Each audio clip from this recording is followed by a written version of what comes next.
A series of strikes in the Middle East have sent shockwaves through global oil markets, with Israel targeting Iran's South Pars gas field and Iran retaliating by striking energy facilities in Qatar and Saudi Arabia. These actions, which have caused evacuations and significant damage, are exacerbating geopolitical tensions and driving up oil prices. Brent crude oil prices are now nearing a 52-week high as concerns grow over potential disruptions to global oil supplies. Senators from both parties questioned U.S. intelligence officials about the foreseeability and implications of these conflicts. This highlights discrepancies between intelligence reports and presidential statements. The conflict underscores the volatility of the Middle East and its profound impact on global energy security. As tensions continue to escalate, officials are grappling with the complex interplay between geopolitical strategy and economic stability. The situation remains fluid, and officials are closely monitoring the ongoing developments for any further escalations or diplomatic responses.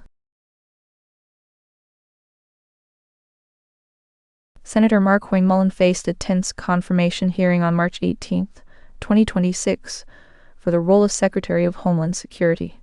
The senators from both parties grilled him on his past comments and aggressive behavior. Republican Senator Rand Paul criticized Mullin's history of anger issues and past confrontations, while fellow Republicans defended his passionate nature. Democrats raised concerns about Mullin's approach to immigration enforcement and the conduct of federal agents, with Mullin acknowledging past mistakes and indicating a possible shift in policy regarding entering private homes and detaining individuals during legal immigration appointments.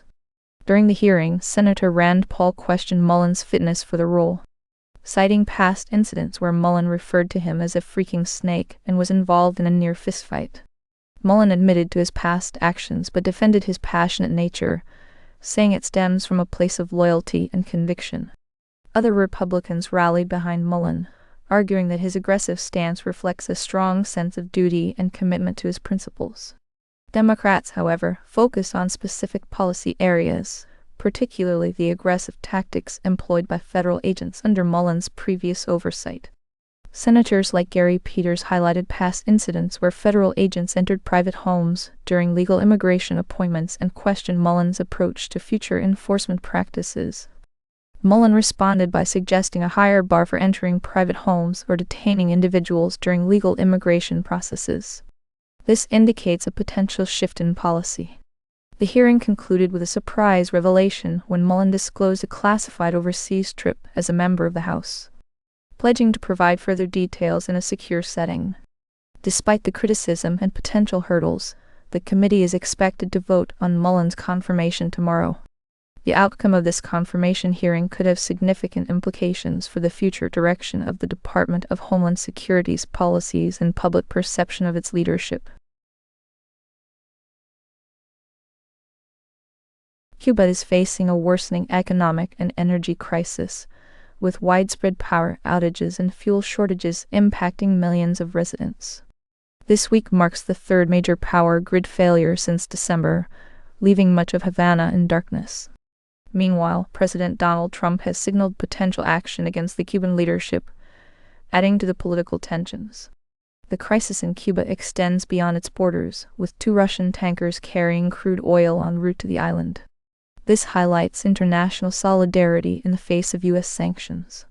The fuel shortage has severely hampered basic services, with only a fraction of Havana's trash trucks able to operate. This leads to piles of garbage in the streets. Cuban residents are coping with daily hardships. Juana Perez, a resident of Havana, describes the struggle to maintain daily life without electricity, while Pedro Ramos, an elderly resident, speaks of the difficulties in preserving food. These challenges are exacerbated by the lack of access to information due to power outages and government censorship. Amidst the crisis, talks between the U.S. and Cuban officials may lead to leadership changes, though details remain unclear. Lillian Guerra, a professor of Cuban and Caribbean history at the University of Florida, cautions that any transition involving figures closely tied to the current regime may not be viewed favorably by the Cuban people. The situation in Cuba continues to develop, with the potential for significant political and economic shifts. Officials on both sides are closely monitoring the situation, with further developments expected in the coming days. Breaking news tonight. The New York Times has uncovered sexual abuse allegations against the late Cesar Chavez, a revered civil rights and labor leader.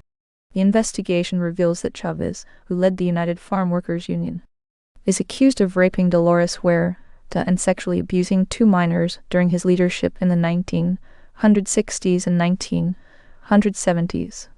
These allegations have sparked a re-evaluation of Chavez's legacy and his impact on the civil rights and labor movement.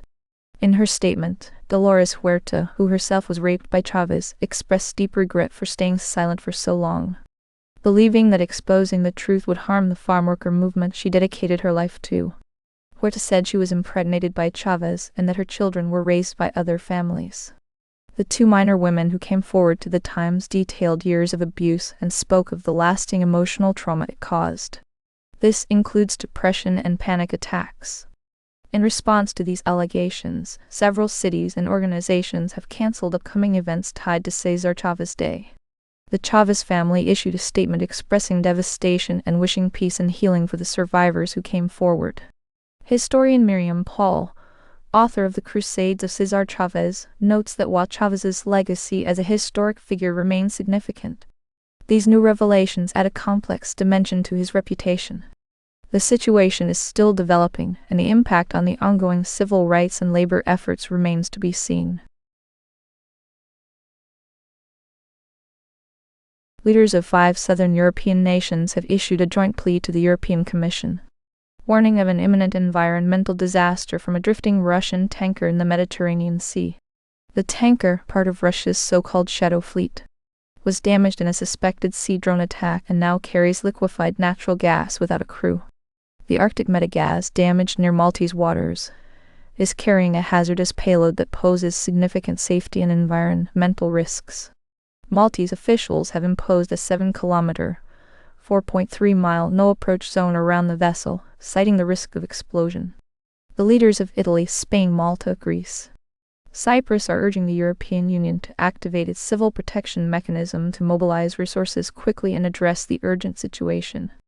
In their letter to EU Commission President Ursula von der Leyen, the southern European nations highlighted the broader concerns about vessels operating outside international standards, warning of threats to maritime safety and the environment across the Mediterranean. They intend to raise these issues at the upcoming European Council meeting, seeking a coordinated European-led resolution.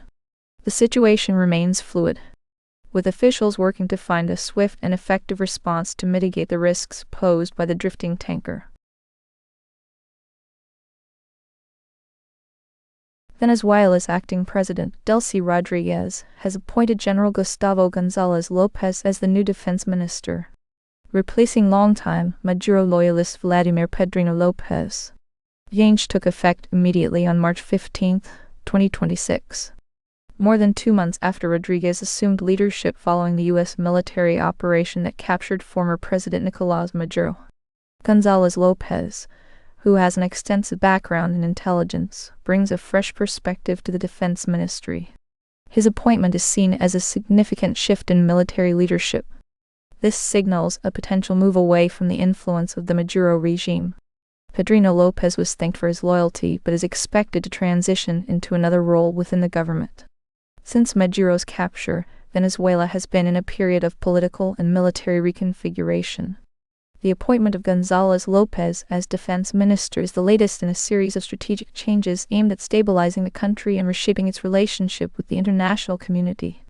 The situation remains under close observation, with officials expected to continue implementing reforms and addressing the ongoing challenges facing the nation.